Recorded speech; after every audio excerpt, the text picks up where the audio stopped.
Hello friends, तो आज हम आ गए हैं ग्रोथ एकेडमी में और आज हम बात करेंगे ग्रोथ एकेडमी के इंग्लिश ट्रेनर से।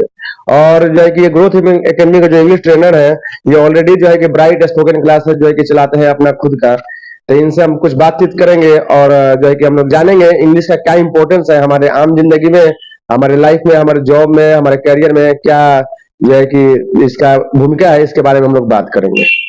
Hello sir, good morning. Good morning. और सबसे पहले मैं आपके सभी दर्शकों को शुभकामनाएं देना चाहूंगा और वेरी वेरी गुड मॉर्निंग कहूंगा।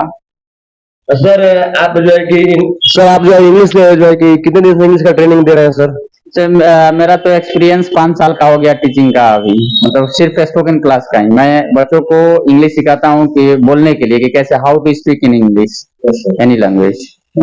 सर तो टेक्निकल फील्ड में आपको इंग्लिश का ये ट्रेनिंग देते हुए कितने दिन हो गए?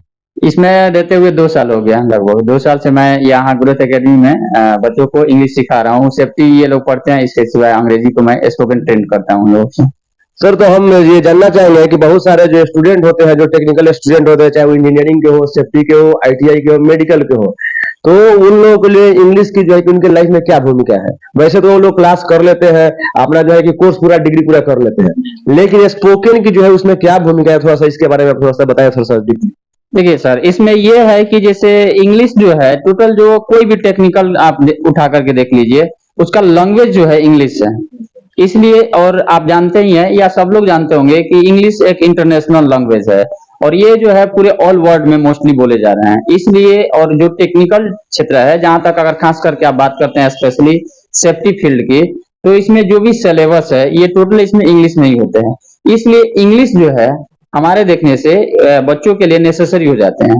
दूसरा क्षेत्र की जो अगर बच्चे जॉब पे जाते हैं, जॉब करने के लिए किसी भी इंडस्ट्रियल में, कंपनी में, तो उन लोगों के लिए भले ही वह काम हिंदी में करें या बताएं, लेकिन उन लोगों को जो मीटिंग अरेंजमेंटिंग होता है, फॉर्मेट वगैरह भरते हैं, तो वो इंग्लिश में ही होता है। इसलिए इंग्लिश इन लोगों के लिए बहुत इंपॉर्टेंट होता है। दूसरी चीज कि वैसे स्टूडेंट जो अब्रोड जाना चाहते हैं, विदेश जाना चाहते हैं, तो उन लोगों के लिए नेसेसरी है इंग्लिश। इसलिए टेक्निकल क्षेत्र के लिए इंग्लिश बहुत इंपॉर्टेंट है। सर तो ये इंग्लिश तो जाने बहुत इंपॉर्टेंट है और जो है कि टेक्निकल में अगर आपको जाना है, खासकर सेफ्टी फील्ड में रहना है, तो उसमें आपकी इंग्लिश की भूमिका लगभग 70% इंग्लिश की भूमिका है। और इंडिया में भी, इंडिया में भी और अब्रोड में है तो, एब्रोड में है तो 99% आपको आने चाहिए, तो सैलरी आपकी बेहतर रहेगा। सर हम जो है कि ये भी जानते हैं कि इंग्लिश अपने आप में एक टेक्निकल लैंग्वेज में माना जाता है। अगर आपकी इंग्लिश ठीक ठाक है तो फिर आप कभी बेकार नहीं हो सकते, क्या यह सही है? यस, ये सही है। अगर अंग्रेजी आपके पास है अभी आज के युग में, मतलब जो ये युग चल रहा है, जो अभी के दौर चल रहा है, इसमें इंग्लिश जो है अगर आपके पास है तो आप देखिए क्या क्या कर सकते हैं। मतलब इंग्लिश क्षेत्र में आप टेक्निकल कोई भी पढ़ रहे हैं तो आसानी से उसको कर सकते हैं। अगर आप विदेश जाना चाहते हैं तो ये मोस्ट इंपॉर्टेंट है आपके लिए। आपके पास टेक्निकल डिग्री नहीं है, अगर आप बीए इंग्लिश से भी किए हो, आपका लैंग्वेज ठीक ठाक है, आपके पास एजुकेशन है, प्लस आपके पास नॉलेज इंग्लिश का हो सकता है, लीड कर सकते हैं दूसरे को, तो आप जाकर के कहीं पर भी कुछ कर सकते हैं लाइफ में, कुछ करिए। बस केवल डिग्री लेने की जरूरत है आपको और बाकी सीखने की जरूरत नहीं है। जो इंग्लिश पहले से जानते हैं स्टूडेंट, उन लोगों को केवल सिलेबस पढ़ाने की जरूरत होता है, लेकिन जो लोग नहीं सीखे रहते हैं उन लोगों पे ज्यादा फोकस करना पड़ता है। ये चीज सर तो हम ये जानना चाहेंगे, हमारे जो दर्शक है वो काफी सेफ्टी फील्ड के और टेक्निकल फील्ड के हैं, तो ये लोग क्या करते हैं, इंग्लिश से बहुत डरते हैं, अपना कोर्स पूरा कर लेते हैं और सोचते हैं कि इंडिया में हम लोग काम कर लेंगे। तो क्या ऐसा भी होता है कि जिन लोगों को अब्रॉड नहीं जाना है, इंडिया में काम करना है, तो उनके लिए इंग्लिश की क्या भूमिका है? क्या ऐसा रहता है कि इंग्लिश अच्छी ठीक ठाक है तो उनका जो है कि इंक्रीमेंट हो, सैलरी इंक्रीमेंट हो, उनका परफॉर्मेंस हो, डिजिग्नेशन बढ़े, ऐसी क्या भूमिका है? ऐसी अगर हम बात करते हैं तो इन इंडिया, मतलब इंडिया में हम लोग मोस्टली हिंदी बोले जाते हैं, ये बात सत्य है। लेकिन अब जो है अब के क्षेत्र में इंडिया में भी इंग्लिश का दौर आ चुका है, क्योंकि अगर कोई भी कंप्यूटर ऑपरेटर ऑपरेट करता है तो इंग्लिश में ही होना चाहिए। अगर सेफ्टी फील्ड में स्पेशली हम लोग बात करते हैं, तो अगर कोई भी स्टूडेंट हिंदी लैंग्वेज से वह बिलोंग कर रहा है तो वह बताएगा, मान लीजिए हिंदी में वर्कर को बताएगा, बात सत्य है, ये बता सकता है। लेकिन जो उसका अरेंजिंग होगा या जो फिल द फॉर्मेट करेगा, ऑब्जर्वेशन करेगा या किसी अपने सीनियर ऑफिसर से बात करेगा, तो वह कैसे बात करेगा? ये पॉसिबल नहीं होगा। दूसरी चीज, अगर कोई ऑफिसर उसका केरला का हो, अपने यहाँ इंडिया का ही, या अदर स्टेट जैसे सिक्किम में भी इंग्लिश बोले जाते हैं, अगर कोई विदेशी हो, अपने यहाँ की कंपनियां अपने यहाँ एस्टेब्लिश हुआ हो, विदेशी कंपनी, तो उसमें बहुत सारे वर्कर होंगे जिनका लैंग्वेज होगा इंग्लिश में होगा। इंजीनियर का भी लैंग्वेज इंग्लिश होता है। तो उन लोगों से कम्युनिकेशन स्किल इनका मैच नहीं करेगा, इसलिए इनका प्रमोशन रुक जाएगा, अच्छी खासी सैलरी नहीं हो सकता है। अगर आपको अच्छा कमाना है तो सेफ्टी फील्ड में इंग्लिश पे पकड़ करना एकदम बिल्कुल जरूरी है। सर ये तो बात है कि जो है कि अगर आपको प्रमोशन लेना है, चाहे आपको मल्टीनेशनल कंपनी में काम करना है, तो उसमें इंग्लिश का चाहिए है, क्योंकि सारे जो डॉक्यूमेंट होते हैं वो सारे इंग्लिश फॉर्मेट में होते हैं। इसके अलावा जो बड़ी बड़ी मल्टीनेशनल कंपनियां होती है, उसमें क्या होती है कि कुछ बाहर के भी वर्कर आते हैं, बाहर के भी जो भी मैनेजमेंट टीम आता है, तो अगर वहां पे अपना पर्सनालिटी जो है कि डेवलप करना है, अपना जो है कि वहाँ पे जो है कि बनाना है रुतबा, तो वहाँ पे इंग्लिश चाहिए, ताकि उनके समय अपना इमेज बन इंग्लिश पाए। में सब चीज होता है ना, जैसे हाँ पर्सनालिटी भी आ जाता है, जैसे इंग्लिश में हर चीज आता है, पर्सनालिटी डेवलपमेंट आ जाता है, लैंग्वेज स्किल आ जाता है। ये नहीं है कि सेफ्टी वाले को सेफ्टी में ही आप समझा सकते हैं, अदरवाइज अपने लैंग्वेज में भी इंग्लिश में उसको समझा सकते हैं।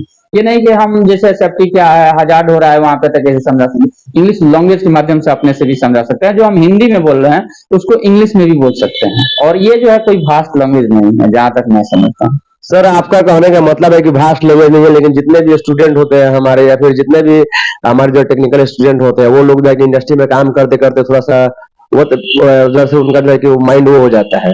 तो आप ये हमको बताइए, हमारे दर्शकों को ये बताइए कि ये लोग जो है, जैसे कोई बच्चा जो है कि 10th करके 12th करके आया, उनका इंग्लिश बहुत वीक है, और वो बेसिकली टेक्निकल फील्ड में आ गया, वो आईटीआई कर लिया, डिप्लोमा कर लिया, इंजीनियरिंग कर लिया, सेफ्टी कर लिया, कोई भी कोर्स कर लिया। अब उसको डर है कि हम कोर्स तो कर लिए, डिग्री पास कर गए जैसे लिख करके, लेकिन इंडस्ट्री में जब हम जाए तो इंग्लिश को जो है अपने आप को कैसे डेवलप करें कि जो है कि इंग्लिश में हम इंडस्ट्री में बोल सके, बात कर सके, डॉक्यूमेंट फॉर्मेट को भर सके, मतलब जीरो से वो कैसे स्टार्टिंग करें, क्या स्ट्रेटजी वो बनाए ताकि जो है कि वो सफल हो जाए, और उसके लिए उसको कितना समय देगा तो थोड़ा सा ठीक ठाक हो जाएगा। देखिए, अगर इंग्लिश की हम लोग बात करते हैं, जैसे आपने कहा कि आईटीआई या सेफ्टी या टेक्निकल, जैसे जस्ट लाइक हो गया आपका इंजीनियरिंग हो गया, पॉलिटेक्निक हो गया, बीटेक हो गया, तो आईटीआई जो है वो हिंदी मीडियम में ही होते हैं मोस्टली, जहां तक, क्योंकि मैं भी एक आईटीआई होल्डर हूँ, इलेक्ट्रीशियन हूँ, तो मैं जानता हूँ। जैसे सेफ्टी में स्पेशली इंग्लिश का बहुत भूमिका है। अब इसमें आपने कहा कि पूछा कि जैसे कि हम बेसिकली नॉलेज कहाँ से ला सकते हैं, 12th पास किया उसको नहीं पता है, तो इसमें कुछ डरने की कोई जरूरत नहीं है। अगर नहीं सीखा है तो हम कहीं पर भी 6 मंथ या 1 ईयर जैसे जो सेफ्टी के कोर्सेस होते हैं, उसके सिवाय 1 घंटा अगर अदर क्लासेस हम लोग करते हैं इंग्लिश का, तो सीख सकते हैं। उसमें कुछ नहीं करना है, पकड़ आपका किस पे होना चाहिए, वोकैब पे होना चाहिए, वोकैबुलरी आपका इंपॉर्टेंस है। और इसके बाद में जो आप पढ़ रहे हैं इंग्लिश, तो आप इन्वायरमेंटल बनाइए, उसमें इन्वायरमेंट बनाइए, वातावरण ये कि किसी से बात करने के लिए इंग्लिश में, वट हम जो कुछ भी बोल रहे हैं उसको इंग्लिश में प्रयास कीजिए बोलने के लिए, जो भी क्षेत्र है। तो बोलते बोलते जैसे स्पोकन इंग्लिश, जैसे हम लोग स्पोकन हिंदी भी है, हिंदी में जो बोल रहे हैं उसको अगर हम अंग्रेजी में बोलने लगे, वही हमारा स्पोकन इंग्लिश हो गया।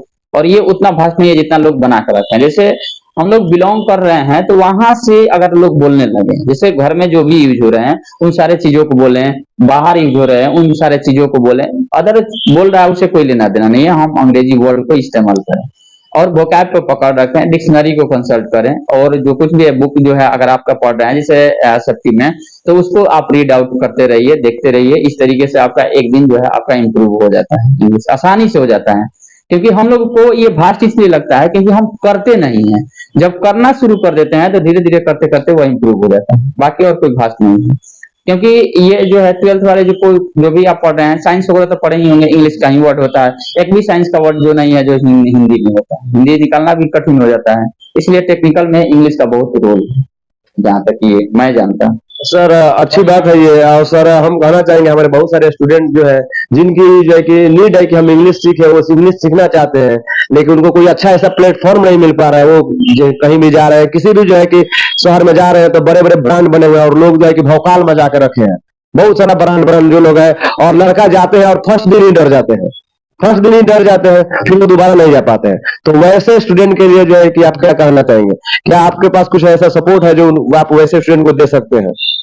देखिए, जैसे मैं आप जानते हैं कि मैं बिलोंग करता हूँ ब्राइट स्पोकन इंग्लिश सेंटर से, और ये जो है कोचिंग जो है 1999 से चल रहा है गोपालगंज में। गोपालगंज का इंग्लिश में एस्टेब्लिश करने वाला ये कोचिंग वाला संस्था है, और मैं यहाँ ग्रोथ एकेडमी में इंग्लिश स्पोकन जो बच्चों को देता हूँ, जो कि इच्छुक हैं, या स्पेशली सेफ्टी वाले जो इंडस्ट्री में जो काम करने के लिए जाते हैं या जो विदेश जाना चाहते हैं। तो इस तरीके से तो अब आपने बेसिक तौर से अगर देखा जाए कि इन लोगों को सीखने के लिए क्या तौर तरीके है, तो स्टूडेंट को हम देखें कि वह उसे कहाँ तक पता है, नहीं पता है वहीं से उसको हम पढ़ा करके तब करें। अगर अदरवाइज डायरेक्टली स्पोकन पे अगर आप चढ़ा देते हैं जैसे बोलने के लिए, तो दुनिया में ऐसा कोई भी व्यक्ति नहीं है जिसके अंदर हेजिटेशन नहीं है। हर किसी के अंदर हेजिटेशन मेन चीज है। अगर हेजिटेशन आपका खत्म हो गया, आप बोलने लगेंगे किसी के सामने भी, तो डायरेक्टली पोडियम पे ना भेजा जाए, डायरेक्टली बोलने के लिए ना भेजा जाए, कुछ उसको सिखाया जाए, कुछ पढ़ाया जाए, तब इसके बाद में उसको बुलवाया जाए। वो ऑटोमेटिक अगर अपने से खुद से उसको करने के लिए कहा जाए, वो लिखने लगता है, बोलने लगता है, तो वो ऑटोमेटिक करना शुरू कर देता है। अदरवाइज बहुत सारे जैसे आपने कहा कि 90 दिन में बोल देते हैं लोग कि स्पोकन इंग्लिश सीखते हैं। हाँ। 90 दिन वालों के लिए क्या है, आप स्पेशली मैं एकदम गारंटी के साथ कह रहा हूँ कि 90 दिन में 90 को वर्ड नहीं सिखा सकते हैं डिक्शनरी का। हाँ, ये बात सर आप सही कहेंगे कि बहुत जगह जाके माहौल बना हुआ है कि 90 दिन में, आप 90 दिन नहीं छोड़े 30 दिन में इंग्लिश सीखिए। अब देखिए बच्चे जो है जाते हैं वैसे सीखने के लिए, और एक ही दिन उन लोगों का बाप ने सही कहा कि जो है कि बोलने के लिए चढ़ा देते हैं पोडियम पे, अब लोग डायरेक्टली डर जाते हैं, और वो बच्चे जो है कि फिर इंग्लिश फिर दोबारा मुड़ के नहीं जाते, उनका फेलियर होने का कारण यही है। हाँ, ये बात सही है। और दूसरा, अगर उसको बेसिकली नॉलेज नहीं है, मान लीजिए एबीसीडी नहीं आ रहा है, हम उसको एबीसीडी से परिचित कराएं कि उसका प्रोनाउंसिएशन क्या है, एबीसीडी शुद्ध बोलने आए उसको, इसके बाद में वर्ड शुद्ध बोलने आए, तो वो आप कर सकता है। और रोज डिक्शनरी उसको कंसल्ट करने के लिए कहा जाए, रूट वर्ड जो है उसको पता कराया जाए। यही है। अब 90 दिन में मान लीजिए जो आपके 90 रूट वर्ड है, 120 को रूट वर्ड है अंग्रेजी के, तो ये सब आप बता भी नहीं करिएगा। 90 दिन में 90 कैसे अंग्रेजी सिखा दीजिएगा भाई? इतना सारा मोटा मोटा बुक है, आप दे दीजिएगा बच्चों को, लिखवा दीजिएगा what is English, speak in English, जो कुछ लिखवाइएगा वो रटुमल हो जाएगा, रट के बोलेगा 90 दिन में। मतलब रट करके कुछ किया नहीं जा सकता, इसको प्रैक्टिस करने वाली चीज है। एक एक प्रकार का ये स्किल है, हम कह सकते हैं इंग्लिश एक प्रकार का स्किल है। जैसे आप जो भी काम सीखते हैं वैसे इंग्लिश को स्किल बनाइए। ये पर दिन बढ़ने वाला है, लैंग्वेज है ये। जैसे आपका कोरोना वायरस नहीं था, कोरोना वायरस आया, इसमें लैंग्वेज बढ़ गया, जैसे बहुत सारे वर्ड मीनिंग बढ़ गए। जैसे वैक्सीन का नाम कोई नहीं सुना होगा, वेंटिलेटर का नाम नहीं सुना होगा, what is ventilator, what is ventilator, और ये सब कोविशील्ड आ गया, कोविड, ये सब एक नए वर्ड मीनिंग आ गए, नए लैंग्वेज इसमें विस्तृत हुए। तो हमेशा बढ़ने वाली चीज है, इसलिए लैंग्वेज में हमेशा इंक्लूड रहिए, आप इन्वॉल्व रहिए, और जो लैंग्वेज है उसको पकड़ रखिए। बस यही बोलते रहिए, बस किसी से कम्युनिकेशन अपना हमेशा बनाए रखिए। इस तरीके से आप सीख सकते हैं। तो हेलो पर आप जान चुके हैं कि टेक्निकल फील्ड में जो है इंग्लिश का क्या महत्व है। आप चाहे इंडिया में जॉब करें या फिर इंडिया से बाहर जॉब करें, आपके लिए जो है इंग्लिश काफी इंपॉर्टेंट है। और आपके पास अगर इंग्लिश रहता है, आपको अच्छा नॉलेज है, तो आप कहीं भी अपना इमेज बना सकते हैं। तो खासकर हम ये गुजारिश करना चाहेंगे जो भी हमारे टेक्निकल स्टूडेंट है, आपका इंजीनियरिंग का है, मेडिकल का है, या फिर जो भी हमारे सेफ्टी के स्टूडेंट है, और सेफ्टी वाले का तो बेसिक ध्यान है कि वो अगर जो है कि अगर वो कोर्स कर लिए हैं तो कल एक स्टूडेंट फोन किए थे हमको, अमजद नाम है, यहीं से मतलब ग्रोथ एकेडमी से ही पास आउट थे और वो प्लेसमेंट हुए थे। तो पूछ रहे थे कि सर फॉर्मेट भरने में हमको एक जगह दिक्कत हुआ है, ऑब्जर्व का मतलब क्या होता है? तो मतलब ऑब्जर्व का मतलब होता है जो ग्रहण कर रहे हैं आप उसी को कहते हैं ऑब्जर्व। ऑब्जर्वेशन पढ़ाया गया होगा आप लोगों को, तो वो बताया कि हाँ सर ऑब्जर्वेशन पढ़ाया गया। ऑब्जर्व मीन्स क्या होता है? बोले देखिए रूट वर्ड आप नहीं पढ़े हैं, यही रीजन है। ऑब्जर्व का मतलब होता है जो आपने प्राप्त किया उसको हम लोग प्राप्त करना ही ऑब्जर्व कहलाते हैं। तो इस तरीके से